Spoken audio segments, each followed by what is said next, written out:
ভয়াবহভাবে ধসে পড়েছে চট্টগ্রামের অক্সিজেন এলাকার বায়াজিৎ সড়কের একটি অংশ। শীতল ঝর্ণা খালের ব্রিজ ভেঙে যাওয়ায় এই ধসের কারণে গুরুত্বপূর্ণ সড়কটিতে বন্ধ হয়ে গেছে যান চলাচল। ভারী বর্ষণের কারণে তীব্র স্রোতে ভোরের দিকে ব্রিজের দুই পাশের মাটি সরে গিয়ে সড়ক দুই ভাগ হয়ে যায়। ফলে সড়কের এক পাশ দিয়ে ঝুঁকি নিয়ে যানবাহন চলাচল করছে। এক পাশের রাস্তা বন্ধ হয়ে যাওয়ায় সড়কে দেখা দিয়েছে তীব্র যানজট। ১৯৮০ সালে শীতল ঝর্ণা খালের ওপর ব্রিজটি নির্মাণের পর সম্প্রতি জলাবদ্ধতা নিরসন প্রকল্পের আওতায় খাল প্রশস্ত করার কারণে সড়কটি ঝুঁকিপূর্ণ হয়ে ওঠে। ঘটনাস্থল পরিদর্শন করে city mayor doctor Shahadat Hossain জানান, ব্রিজটি মেরামতে দ্রুত কাজ শুরু হবে।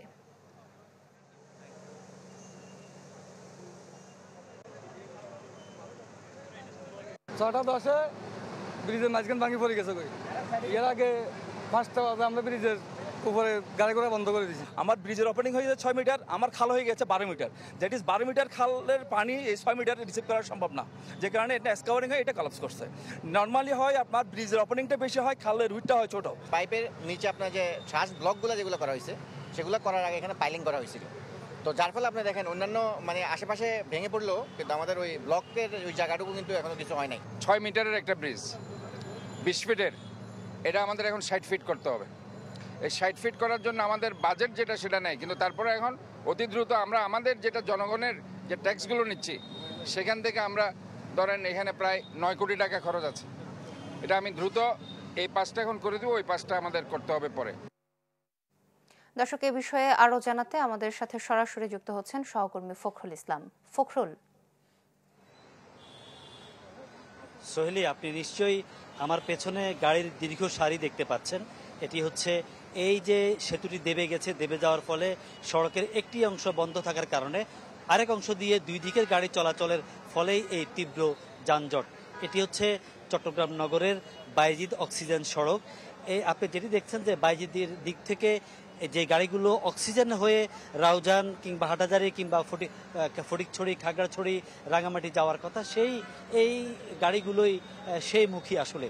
তো কাজে এখানে পুলিশ এবং কমিউনিটি পুলিশের পক্ষ থেকে সহযোগিতা করা হচ্ছে, চেষ্টা করা হচ্ছে মানুষের যে দুর্গতি সেটাকে যতটা সহনীয় পর্যায়ে রাখা যায়। আজকে যেহেতু বৃহস্পতিবার এবং বৃহস্পতিবারের সপ্তাহের শেষ কর্মদিবসে শহরের মানুষজন যখন গ্রামমুখী হয়, স্বাভাবিকভাবে বৃহস্পতিবার একটা চাপ থাকে।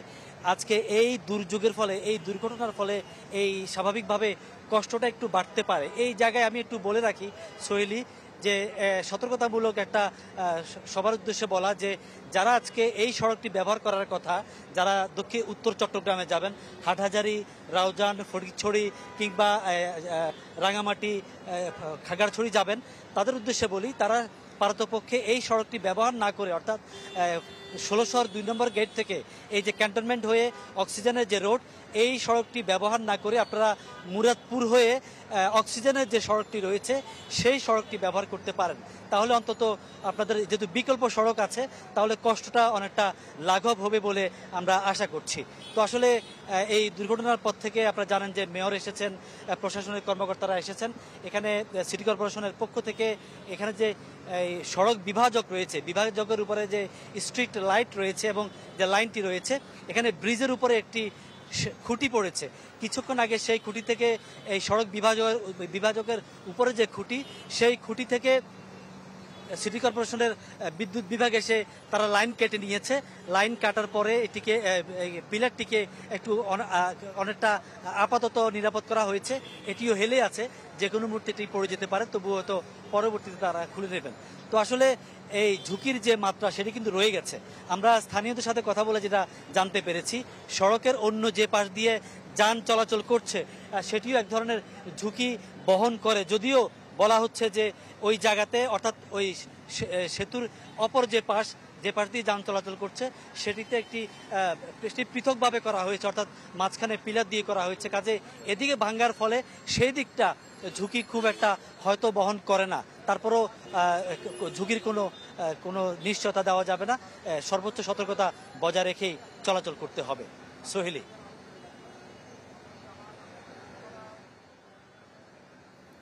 ফখরুল, ধন্যবাদ আপনাকে।